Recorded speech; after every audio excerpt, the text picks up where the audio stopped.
High আসসালামু আলাইকুম। শারমিন কিচেনে আপনাদেরকে স্বাগতম। আজকে বানাবো সুরমা শুটকির ভর্তা। এর জন্য প্রথমে আমরা মরিচ ভেজে নিচ্ছি, এরপর পেঁয়াজকে ভালো করে ভেজে নিয়েছি। ভেজে নেওয়া হয়ে গেলে এর মধ্যে আমরা সুরমা শুটকিটা দিয়ে এর মধ্যে হলুদ গুঁড়া, লবণ এবং মরিচ গুঁড়া দিয়ে এটাকে ভালো করে ভেঙে বানিয়ে নিব।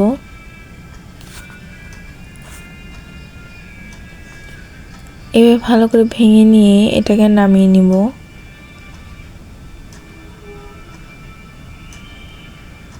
এরপর আমরা এর মধ্যে থেকে ভালো করে মাছের কাঁটাগুলো বেছে নিব। এরপর কিছু রসুনের মধ্যে লবণ দিয়ে ভালো করে সেটাকে মিশিয়ে নিব। এরপর তার সাথে ভেজে রাখা মরিচগুলোকে ভালো করে মিশিয়ে নিব। সবগুলোকে এখন ভালো করে মিশিয়ে নিলে হয়ে যাবে মজাদার সুরমা শুটকির ভর্তা। এটা অনেক মজা ছিল।